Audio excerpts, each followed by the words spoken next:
नमस्ते, मेरा नाम राधिका है। मेरी उम्र 23 साल है और मैं एक छोटे से गांव में रहती हूँ।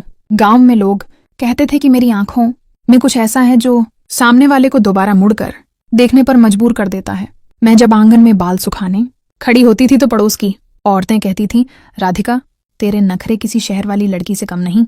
और लड़के, वो तो बस बहाने ढूंढते थे मेरी एक झलक देखने के लिए। लेकिन सच कहूं तो मुझे इन बातों से ज्यादा फर्क नहीं पड़ता था। मुझे हमेशा लोगों के चेहरे पढ़ने का शौक था। कौन क्या सोच रहा है, कौन क्या छिपा रहा है, ये मैं अक्सर समझ जाती थी। हमारे गांव में कृष्णा नाम का एक लड़का था। लंबा कद, सांवला रंग और ऐसी मुस्कान की सामने वाला कुछ पल के लिए चुप हो जाए। गांव के कई लोग हमारी तरफ देखकर मुस्कुरा देते थे, जैसे उनके मन में कोई कहानी पहले से चल रही हो। जब भी मैं और कृष्णा किसी काम से एक जगह खड़े दिख जाते, लोगों की नजरें बदल जाती। कुछ लोग धीरे से हंसते, कुछ इशारे करते और कुछ ऐसे देखते जैसे उन्हें आगे क्या होने वाला है सब पता हो। एक दिन पंचायत घर के पीछे बने पुराने अनाज गोदाम की चाबी मुझे और कृष्णा को एक साथ दी गई। काम सिर्फ इतना था कि अंदर रखे पुराने रजिस्टर ढूंढकर निकालने थे। लेकिन गांव में खबर ऐसे फैली जैसे हमें कोई बहुत बड़ा राज सौंप दिया गया हो। शाम तक आधे गांव की निगाहें हम दोनों पर थीं। मुझे उस समय समझ नहीं आया कि लोग इतना सोच क्यों रहे हैं, लेकिन उसी रात मुझे पहली बार एहसास हुआ कि इस कहानी में कुछ ऐसा होने वाला है जिसकी कल्पना गांव का हर इंसान अलग अलग तरीके से कर रहा है। मैं अगले दिन सुबह ही पंचायत घर पहुंच गई। गोदाम गांव के सबसे पुराने हिस्से में था। उसकी दीवारों पर समय के निशान साफ दिखाई देते थे। कुछ देर बाद कृष्णा भी वहां आ गया। उसने आते ही मजाक में कहा, लगता है आज पूरे गांव को हमारी चिंता है, काम की नहीं। मैं उसकी बात सुनकर मुस्कुरा दी, क्योंकि रास्ते में आते हुए मैंने भी कई लोगों की नजरें महसूस की थीं। गोदाम का बड़ा लकड़ी का दरवाजा खुला तो अंदर हल्की सी मिट्टी और पुराने कागजों की खुशबू फैली हुई थी। कमरे में जगह जगह अनाज रखने वाले बड़े बड़े खाली बक्से पड़े थे। हमें पुराने रजिस्टर ढूंढने थे, लेकिन रजिस्टरों का ढेर इतना ज्यादा था कि समझ नहीं आ रहा था कहाँ से शुरू करें। कृष्णा एक ऊंची अलमारी के पास पहुंचा और ऊपर रखे बंडल उतारने लगा। मैं नीचे खड़ी उन्हें संभाल रही थी। बाहर से देखने वाले किसी भी इंसान को ये दृश्य कुछ और लग सकता था। शायद इसी वजह से खिड़की के पास 2-3 लड़के बार बार झांक रहे थे। कृष्णा ने उन्हें देख लिया, लेकिन कुछ बोला नहीं, बस हंसकर मेरी तरफ देखने लगा। काम करते करते हमें एक बहुत पुराना रजिस्टर मिला। उसके बीच में एक मुड़ा हुआ कागज रखा था। कागज खोलते ही हम दोनों चौंक गए। उसमें गांव के कुछ लोगों के नाम लिखे थे और हर नाम के सामने अजीब तरह के निशान बने हुए थे। सबसे हैरानी की बात यह थी कि उस सूची में मेरा नाम भी था और कृष्णा का भी। मैंने घबराकर उसकी तरफ देखा। कृष्णा पहली बार गंभीर दिखाई दिया। उसने धीरे से कहा, राधिका, लगता है ये सिर्फ पुराने रजिस्टरों का मामला नहीं है। कोई ऐसी बात छिपी है जिसे किसी ने सालों से दबाकर रखा है। उस समय मुझे महसूस हुआ कि हमारी कहानी वहां से शुरू हुई। मैंने वह कागज दोबारा ध्यान से देखा। उसमें करीब 15 नाम थे। कुछ नाम ऐसे लोगों के थे जो अब इस दुनिया में नहीं थे, और कुछ नाम गांव के उन लोगों के थे जो आज भी पंचायत में बड़ी इज्जत रखते थे। मेरा और कृष्णा का नाम सबसे नीचे लिखा हुआ था। नामों के सामने बने निशानों का मतलब समझ नहीं आ रहा था। कृष्णा ने कहा, इस बारे में अभी किसी को मत बताना, पहले समझते हैं कि मामला क्या है। उसकी आवाज में एक अलग ही गंभीरता थी। मैं भी मान गई। कागज को संभालकर मैंने अपने दुपट्टे के अंदर रख लिया। जब हम गोदाम से बाहर निकले तो गांव के कुछ लड़के दूर खड़े हमें देख रहे थे। उनके चेहरे ऐसे थे जैसे उन्हें उम्मीद थी कि अंदर कुछ और ही हुआ होगा। एक ने तो हंसते हुए कहा, रजिस्टर मिले या कुछ और? कृष्णा ने जवाब नहीं दिया, वह बस आगे बढ़ गया। लेकिन मुझे महसूस हो रहा था कि गांव की नजरें अब पहले से ज्यादा हमारे पीछे लगी हुई हैं। उस रात मैं देर तक सो नहीं पाई। बार बार वही सूची आंखों के सामने घूम रही थी। आखिर मेरा नाम उसमें क्यों था, और कृष्णा का भी? हम दोनों के बीच ऐसा क्या संबंध हो सकता था जिसका जिक्र किसी पुराने कागज में किया गया हो? अगली सुबह मेरे घर के बाहर एक छोटा लड़का आया। उसने बिना कुछ कहे एक लिफाफा मेरी तरफ बढ़ाया और भाग गया। लिफाफे पर मेरा नाम लिखा था। अंदर सिर्फ एक पंक्ति थी, अगर सच जानना है तो पुराने कुएं के पास वाले नीम के पेड़ तक अकेली आना और कृष्णा को साथ लाना मत भूलना। वह पढ़ते ही मेरे हाथ ठंडे पड़ गए। मैं काफी देर तक उस चिट्ठी को देखती रही। उसमें न किसी का नाम था, न कोई पहचान, सिर्फ वही एक लाइन। सबसे अजीब बात यह थी कि उसमें साफ लिखा था कि कृष्णा को साथ लाना मत भूलना। इसका मतलब जो भी ये सब कर रहा था उसे हमारे बारे में पूरी जानकारी थी। मैंने दोपहर होते ही कृष्णा को बुलवा भेजा। वह आया तो मैंने बिना कुछ छिपाए पूरी बात बता दी। उसने चिट्ठी कई बार पढ़ी, फिर बोला, अगर ये मजाक है तो बहुत बड़ा मजाक है, और अगर मजाक नहीं है तो कोई हमें जानबूझकर किसी बात की तरफ ले जा रहा है। शाम ढलने लगी। हम दोनों पुराने कुएं की तरफ चल पड़े। रास्ते में कई लोग मिले। कुछ ने मुस्कुराकर देखा, कुछ ने ऐसे जैसे उनके मन में कोई और कहानी चल रही हो। गांव में अब हमारे नाम साथ साथ लिए जाने लगे थे। लोग जितना सोच रहे थे सच उससे बिल्कुल अलग था, लेकिन ये बात कोई नहीं जानता था। नीम का पेड़ कुएं से थोड़ा हटकर था। वहां पहुंचकर हमने चारों तरफ देखा, कोई दिखाई नहीं दिया। तभी मेरी नजर पेड़ के तने पर गई। वहां एक छोटा सा लोहे का डिब्बा बंधा हुआ था। कृष्णा ने उसे उतारा। अंदर एक पुरानी तस्वीर थी। तस्वीर देखकर मेरे पैरों तले जमीन खिसक गई। उसमें एक जवान लड़की खड़ी थी और उसका चेहरा बिल्कुल मेरी तरह था। मैं कुछ पल तक बोल ही नहीं पाई। कृष्णा भी तस्वीर को घूर रहा था। तस्वीर के पीछे सिर्फ 3 शब्द लिखे थे, कहानी अधूरी है, और नीचे एक तारीख थी जो आज से लगभग 25 साल पुरानी थी। उसी पल मुझे पहली बार लगा कि शायद मेरा अतीत वैसा नहीं है जैसा मैं अब तक समझती आई थी। तस्वीर मेरे हाथ में थी, लेकिन मेरी आंखें उससे हट नहीं रही थीं। ऐसा लग रहा था जैसे मैं किसी और को नहीं बल्कि खुद को देख रही हूं। फर्क सिर्फ इतना था कि तस्वीर पुरानी थी, उसके किनारे पीले पड़ चुके थे और चेहरे पर समय की धूल जमी हुई थी। कृष्णा भी बार बार तस्वीर को देख रहा था। उसने धीरे से कहा, राधिका, ये कोई साधारण बात नहीं है। मैंने जवाब नहीं दिया क्योंकि मेरे मन में इतने सवाल थे कि कोई एक सवाल भी पूरा नहीं हो पा रहा था। हम दोनों कुछ देर तक वहीं खड़े रहे। फिर कृष्णा ने डिब्बे के अंदर रखा कागज मुझे दिया। उस पर लिखे शब्द मेरे दिमाग में हथौड़े की तरह बजने लगे। जिस सच को गांव ने दफन समझ लिया था वह अब लौट चुका है। घर लौटते समय पूरा रास्ता जैसे धुंधला लग रहा था। गांव के लोग पहले की तरह हमें देख रहे थे। कुछ लोगों की नजरों में उत्सुकता थी, कुछ की नजरों में शरारत। उन्हें लगता था कि मेरे और कृष्णा के बीच कोई ऐसी बात चल रही है जो धीरे धीरे आगे बढ़ रही है। कई बार मुझे भी हंसी आती थी कि लोग कितनी गलत कहानियां बना लेते हैं, लेकिन इस समय मेरे मन में सिर्फ उस तस्वीर का चेहरा घूम रहा था। घर पहुंचकर मैंने खाना भी ठीक से नहीं खाया। रात को जब सब सो गए तो मैं चुपचाप अपनी माँ के पास बैठ गई। मैंने उनसे गांव की पुरानी बातें पूछनी शुरू की। पहले तो वह सामान्य तरीके से जवाब देती रहीं, लेकिन जैसे ही मैंने तस्वीर उनके सामने रखी उनका चेहरा बदल गया। उनकी आंखें तस्वीर पर जम गईं। ऐसा लग रहा था जैसे उन्होंने कोई भूत देख लिया हो। कुछ देर तक कमरे में बिल्कुल सन्नाटा रहा। मैंने घबराकर पूछा, माँ, आप इस लड़की को जानती हैं क्या? उन्होंने तुरंत तस्वीर उठा ली और मुझे गौर से देखने लगी। फिर बोली, तुम्हें ये कहाँ मिली? उनकी आवाज में ऐसा डर था जो मैंने पहले कभी महसूस नहीं किया था। मैंने पूरी बात बता दी। गोदाम, पुराना कागज, नामों की सूची, चिट्ठी और नीम का पेड़। माँ सब सुनती रहीं, लेकिन बीच में एक बार भी नहीं बोली। जब मैं चुप हुई तो उन्होंने गहरी सांस ली और कहा, कुछ बातें ऐसी होती हैं जिन्हें समय के साथ मिट जाना चाहिए था, लेकिन लगता है किसी ने उन्हें दोबारा जगा दिया है। मैं और ज्यादा बेचैन हो गई। मैंने उनसे सच बताने की जिद की, लेकिन उन्होंने सिर हिला दिया। फिर अचानक उन्होंने एक ऐसी बात कही जिसने मेरे पैरों तले जमीन खींच ली। उन्होंने कहा, राधिका, जिस लड़की की तस्वीर तुम हाथ में लिए बैठी हो वह कभी इस गांव की सबसे चर्चित लड़की थी, और लोग कहते थे कि एक दिन उसकी वजह से पूरे गांव की किस्मत बदल जाएगी। इतना कहकर माँ चुप हो गईं, लेकिन उनकी आंखें बता रही थीं कि कहानी अभी शुरू हुई है, खत्म नहीं। माँ की बात सुनने के बाद मेरी बेचैनी और बढ़ गई। मैं उनके सामने बैठी रही और बार बार उनसे सच बताने की विनती करती रही, लेकिन वह कुछ देर तक चुप रहीं। ऐसा लग रहा था जैसे उनके अंदर कोई पुरानी याद जाग गई हो जिसे वह दोबारा छूना नहीं चाहती थी। आखिर काफी देर बाद उन्होंने बोलना शुरू किया। उन्होंने बताया कि लगभग 25 साल पहले गांव में एक लड़की रहती थी जिसका नाम राधा था। वह खूबसूरत थी, समझदार थी और पूरे गांव में उसकी चर्चा होती थी। लोग उसके बारे में तरह तरह की बातें करते थे। कुछ लोग उसकी तारीफ करते थे और कुछ लोग उससे जलते थे। लेकिन सबसे अजीब बात यह थी कि उसका नाम हमेशा किसी न किसी रहस्य का कागज थे और एक छोटी सी डायरी थी। डायरी के पहले पन्ने पर नाम लिखा था, राधा। मेरा दिल तेजी से धड़कने लगा। मैंने कांपते हाथों से अगला पन्ना खोला। शुरुआत में सामान्य बातें लिखी थीं, लेकिन कुछ पन्ने आगे जाकर एक लाइन ने मुझे रोक दिया। उसमें लिखा था, अगर ये डायरी किसी दिन राधिका तक पहुंचे तो समझ लेना कि सच छिपा नहीं रह पाया। ये पढ़ते ही मेरे और कृष्णा के चेहरे का रंग उड़ गया। पहली बार हमें एहसास हुआ कि यह सब संयोग नहीं था। कोई ऐसा इंसान था जिसे वर्षों पहले ही पता था कि एक दिन मैं इस कहानी तक पहुंच जाऊंगी।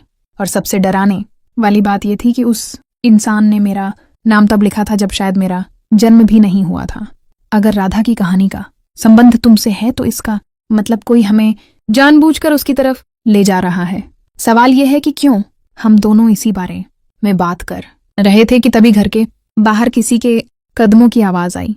मैं बाहर निकली तो वहां कोई नहीं था, लेकिन दरवाजे के पास एक पुराना कपड़े का थैला रखा हुआ था। मैं उसे अंदर ले आई। थैले के अंदर कुछ पुराने तक कहते थे कि उसके गायब होने के पीछे गांव के बड़े लोगों का हाथ था, लेकिन कभी कोई सबूत नहीं मिला। मैं ध्यान से सब सुन रही थी। फिर मैंने तस्वीर की तरफ देखते हुए पूछा, लेकिन उसका चेहरा मुझसे इतना मिलता क्यों है? माँ ने मेरी आंखों में देखा लेकिन जवाब नहीं दिया। उनकी खामोशी ही मेरे लिए सबसे बड़ा जवाब बन गई। उसी रात मैं सोने की कोशिश करती रही, लेकिन नींद आंखों से कोसों दूर थी। सुबह होते ही कृष्णा मेरे घर आ गया। शायद वह भी सारी रात नहीं सो पाया था। मैंने उसे माँ की बताई हर बात बता दी। वह काफी देर तक सोचता रहा, फिर बोला, डायरी का वह पन्ना पढ़ने के बाद कमरे में कुछ पल के लिए ऐसा सन्नाटा छा गया जैसे समय ही रुक गया हो। मैं और कृष्णा एक दूसरे को देख रहे थे, लेकिन हम दोनों के पास कोई जवाब नहीं था। मेरा नाम उस डायरी में कैसे लिखा हो सकता था, जबकि वह डायरी 25 साल पुरानी थी? मैंने जल्दी जल्दी अगले पन्ने पलटने शुरू किए। शुरुआत के कई पन्नों में राधा ने गांव के लोगों, अपने घर और रोजमर्रा की बातों का जिक्र किया था, लेकिन जैसे जैसे पन्ने आगे बढ़ते गए उसकी लिखावट बदलने लगी। शब्दों में डर साफ दिखाई देने लगा था। एक जगह उसने लिखा था कि गांव के कुछ प्रभावशाली लोग एक ऐसी बात छिपा रहे हैं जिसे अगर लोगों ने जान लिया तो कई घरों की इज्जत मिट्टी में मिल जाएगी। उसने नाम नहीं लिखे थे, लेकिन इतना जरूर लिखा था कि वह सच उसके पास सुरक्षित है। मैं हर लाइन पढ़ते हुए और उलझती जा रही थी। तभी एक पन्ने पर एक नक्शा बना हुआ मिला। वह गांव का ही नक्शा था, लेकिन उसमें एक जगह लाल निशान लगाया गया था। कृष्णा ने ध्यान से देखा और तुरंत पहचान लिया। वह जगह गांव के बाहर पड़ा पुराना तेल मिल था, जो पिछले 20 साल से बंद पड़ा था। गांव के बच्चे भी वहां जाने से डरते थे, क्योंकि उसके बारे में तरह तरह की कहानियां मशहूर थीं। डायरी में उस निशान के नीचे सिर्फ एक वाक्य लिखा था, सच हमेशा वहीं छिपाया जाता है जहां लोग जाना छोड़ दें। यह पढ़ते ही हमने तय कर लिया कि हमें वहां जाना होगा। उसी शाम हम दोनों तेल मिल की तरफ निकल पड़े। रास्ते में कई लोग मिले। कुछ लोगों ने हमें देखकर मुस्कुराकर एक दूसरे को कोहनी मारी। शायद गांव वालों को अभी भी यही लग रहा था कि मैं और खुला तो उसके अंदर 2 तस्वीरें थीं। पहली तस्वीर राधा की थी और दूसरी तस्वीर देखकर मेरी सांस जैसे रुक गई। दूसरी तस्वीर में जो आदमी खड़ा था वह बिल्कुल कृष्णा जैसा दिख रहा था, इतना ज्यादा कि अगर कोई देखे तो उसे दोनों में फर्क ही न दिखाई दे। मैं हैरानी से कृष्णा को देखने लगी और कृष्णा उस तस्वीर को। उसी समय हमें पहली बार लगा कि शायद यह रहस्य सिर्फ मुझसे नहीं, कृष्णा से भी जुड़ा हुआ है, और जो सच हमारे सामने आने वाला था वह हमारी सोच से कहीं ज्यादा बड़ा था। अंदर हर तरफ धूल जमी हुई थी, दीवारों पर जाले थे और हवा में अजीब सी गंध थी। हम धीरे धीरे अंदर बढ़े। अचानक कृष्णा की नजर जमीन पर पड़े एक पुराने लकड़ी के बक्से पर गई। बक्सा आधा मिट्टी में दबा हुआ था। काफी कोशिश के बाद हमने उसे बाहर निकाला। उसका ताला पहले से टूटा हुआ था। जैसे ही मैंने ढक्कन उठाया, मेरे हाथ कांप गए।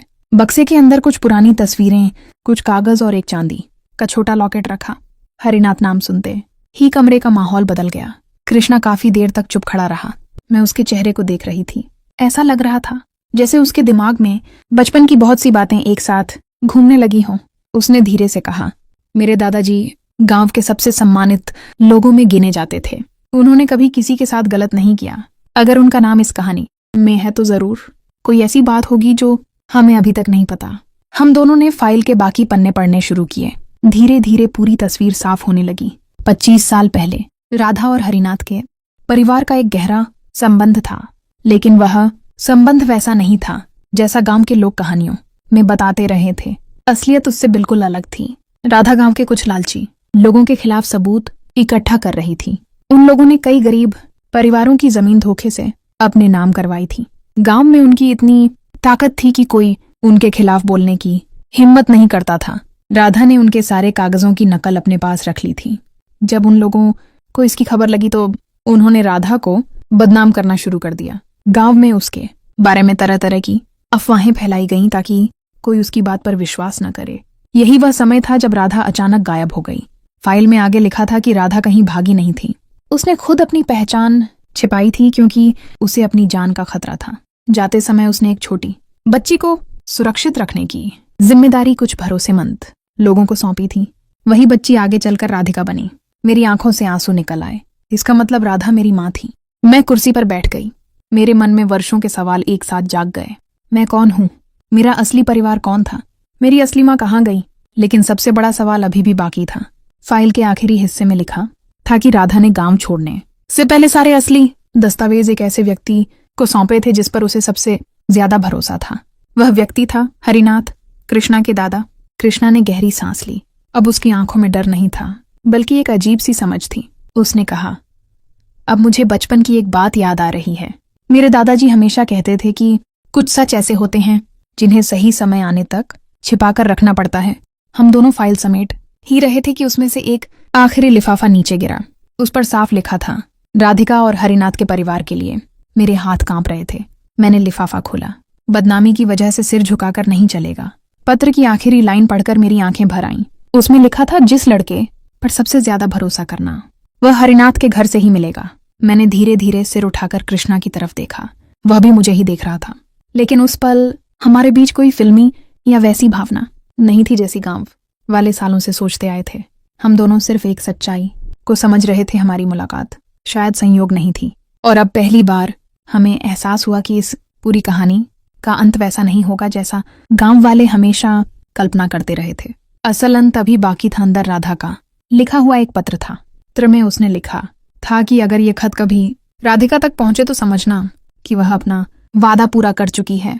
उसने लिखा था कि उसने गांव छोड़कर नई जिंदगी शुरू की थी, लेकिन वह कभी अपनी बेटी को भूल नहीं पाई। उसने यह भी लिखा था कि एक दिन सच जरूर सामने आएगा और उस दिन कोई भी इंसान किसी झूठी हरिनाथ नाम सुनते ही जैसे सब कुछ बदल गया। मैं और कृष्णा कुछ देर तक बिल्कुल चुप खड़े रहे।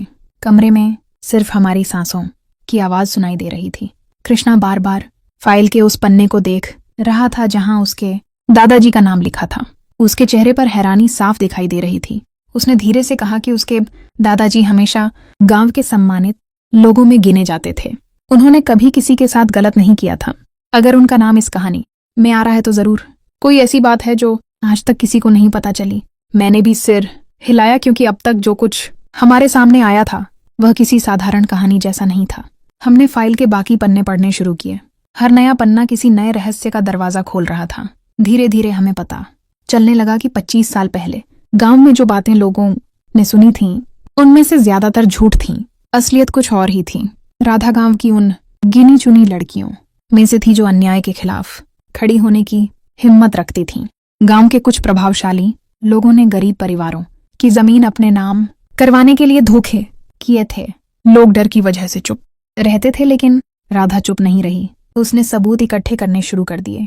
उसने पुराने कागजों की नकल बनाई, लोगों के बयान लिखे और उन सभी बातों को एक जगह जमा किया जिनसे सच सामने आ सकता था। जब उन लोगों को पता चला कि राधा उनके खिलाफ सबूत जमा कर रही है तो उन्होंने उसे रोकने की कोशिश की, लेकिन जब वह नहीं रुकी तो उन्होंने उसके खिलाफ अफवाहें फैलानी शुरू कर दी। गांव में तरह तरह की बातें होने लगीं। लोग सच जाने बिना कहानियां बनाने लगे। किसी ने कहा वह गलत रास्ते पर चल रही है, किसी ने कहा उसका किसी से चक्कर है, किसी ने कहा वह गांव की इज्जत खराब कर रही है। धीरे धीरे झूठ इतना फैल गया कि सच दबने लगा, लेकिन राधा हार नहीं मानी। उसने अपने पास मौजूद सबूत सुरक्षित जगहों पर छिपा दिए। फिर एक दिन वह अचानक गांव से गायब हो गई। गांव वालों ने समझ लिया कि वह भाग गई है। कुछ लोगों ने राहत की सांस ली, क्योंकि अब उनके राज सुरक्षित थे। लेकिन फाइल में लिखा था कि राधा भागी नहीं थी। उसने अपनी जान बचाने के लिए खुद को दुनिया से छिपा लिया था। जाते समय उसने अपनी छोटी बेटी को ऐसे लोगों के पास छोड़ दिया था जिन पर उसे पूरा भरोसा था। वह बच्ची मैं थी। ये पढ़ते ही में उसे उनकी बात समझ नहीं आती थी, लेकिन आज सब कुछ समझ में आने लगा था। हम दोनों फाइल समेट ही रहे थे कि अचानक उसमें से एक पुराना लिफाफा नीचे गिरा। लिफाफे पर साफ साफ लिखा था कि यह राधिका और हरिनाथ के परिवार के लिए है। मेरा दिल बहुत तेजी से धड़कने लगा। मैंने कांपते हाथों से वह लिफाफा खोला। अंदर एक पत्र था। वह पत्र राधा ने लिखा था। मैं हर शब्द ध्यान से पढ़ने लगी। उसने लिखा था कि अगर यह पत्र कभी राधिका तक पहुंचे तो समझना कि सच आखिरकार अपना रास्ता बना चुका है। उसने लिखा था कि उसने अपनी बेटी को मजबूरी में अपने से दूर किया था, लेकिन एक भी दिन ऐसा नहीं गया जब उसने उसे याद न किया हो। उसने लिखा था कि लोग चाहे जितने झूठ फैला लें, सच हमेशा किसी न किसी रास्ते से वापस लौट आता है। उसने ये भी लिखा था कि एक दिन उसकी बेटी को सब कुछ पता चल जाएगा और उस दिन उसे किसी झूठी बदनामी के बोझ के साथ नहीं जीना पड़ेगा। पत्र पढ़ते पढ़ते मेरी आंखें नम हो गईं। फिर मेरी नजर आखिरी लाइन पर पड़ी। उसमें लिखा था कि जिस लड़के पर सबसे ज्यादा भरोसा करना, वह हरिनाथ के घर से ही मिलेगा। ये पढ़कर मैंने धीरे धीरे सिर उठाया और कृष्णा की तरफ देखा। वह भी मुझे ही देख रहा था। उस पल हमारे बीच वैसा कुछ नहीं था जैसा गांव वाले हमेशा सोचते रहे थे। न कोई फिल्मी सपना था, न कोई छिपी हुई कहानी। हमारे बीच सिर्फ विश्वास था, एक ऐसा विश्वास जो एक पुराने सच ने पैदा किया था। तभी मुझे एहसास हुआ कि गांव के लोग जिस कहानी को सालों से अपनी कल्पनाओं में बना रहे थे, असली कहानी उससे बिल्कुल अलग थी। और शायद इसी वजह से यह कहानी इतनी खास थी, क्योंकि इसका अंत किसी अफवाह से नहीं बल्कि सच से होने वाला था। और सबूत एक ऐसे आदमी को सौंपे थे जो ईमानदार था और जिस पर उसे सबसे ज्यादा भरोसा था। वह आदमी हरिनाथ था, यानी कृष्णा के दादाजी। अब बहुत सी बातें समझ आने लगी थीं। शायद इसी वजह से कृष्णा और मेरा नाम बार बार इस रहस्य में सामने आ रहा था। कृष्णा काफी देर तक चुप रहा। फिर उसने कहा कि उसे बचपन की एक बात याद आ रही है। उसके दादाजी अक्सर कहते थे कि कुछ सच ऐसे होते हैं जिन्हें सही समय आने तक छिपाकर रखना पड़ता है। तब उस पत्र को पढ़ने के बाद मैं काफी देर तक चुप बैठी रही। मेरी आंखों में आंसू थे, लेकिन दिल के अंदर एक अजीब सा सुकून भी था। पहली बार मुझे लग रहा था कि मैं अपने बारे में सच जान चुकी हूँ। इतने सालों तक मैं जिस जिंदगी को अपनी पूरी कहानी समझती रही थी, वह असल में सिर्फ एक हिस्सा थी। अब बाकी हिस्सा भी मेरे सामने आ चुका था। कृष्णा भी शांत बैठा था।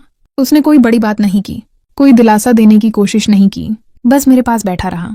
शायद कभी कभी किसी का साथ ही सबसे बड़ी ताकत होता है। हमने तय किया कि अब इस कहानी का आखिरी सच भी सामने लाना होगा। अगले कुछ दिनों तक हम पुराने कागज, रिकॉर्ड और दस्तावेज देखते रहे। धीरे धीरे पूरी तस्वीर साफ होने लगी। हमें पता चला कि जिन लोगों ने सालों पहले राधा को बदनाम किया था, वही लोग गरीब परिवारों की जमीनें हड़पने में शामिल थे। जब राधा ने उनके खिलाफ सबूत इकट्ठे किए तो उन्होंने लोगों का ध्यान असली मुद्दे से हटाने के लिए उसके बारे में झूठ फैलाना शुरू कर दिया। गांव वालों ने बिना सच जाने उन बातों पर यकीन कर लिया और धीरे धीरे झूठ सच की तरह फैल गया। ज्यादा इंतजार था। मैं पंचायत के बीच खड़ी हुई और मैंने राधा का पत्र सबके सामने पढ़कर सुनाया। पूरा मैदान खामोश हो गया। कई लोगों की आंखें झुक गईं। कई बुजुर्गों के चेहरे पर पछतावा साफ दिखाई दे रहा था। लोगों को पहली बार एहसास हुआ कि उन्होंने एक ऐसी औरत को गलत समझा था जो असल में गांव के लिए लड़ रही थी। उस दिन राधा का नाम सम्मान के साथ लिया गया। पंचायत खत्म होने के बाद एक बहुत बुजुर्ग आदमी मेरे पास आया। वह काफी देर तक मुझे देखता रहा। फिर उसने कहा कि एक बात ऐसी है जो मुझे जाननी चाहिए। उसने बताया कि राधा गांव छोड़ने के बाद जिंदा थी। उसने गया जब सच सामने लाया जा सकता था। पंचायत बुलाई गई। पूरे गांव के लोग इकट्ठा हुए। एक एक करके सारे दस्तावेज लोगों के सामने रखे गए। जमीनों के रिकॉर्ड, पुराने बयान, राधा की डायरी और वे सबूत जिनसे पूरी सच्चाई साबित हो सकती थी। जैसे जैसे लोग कागज देखते गए, उनके चेहरे बदलते गए। जिन लोगों को सालों तक सम्मान मिलता रहा था, उनकी असलियत सामने आने लगी और जिन लोगों को गलत समझा गया था, वे निर्दोष साबित होने लगे। फिर वह पल आया जिसका मुझे सबसे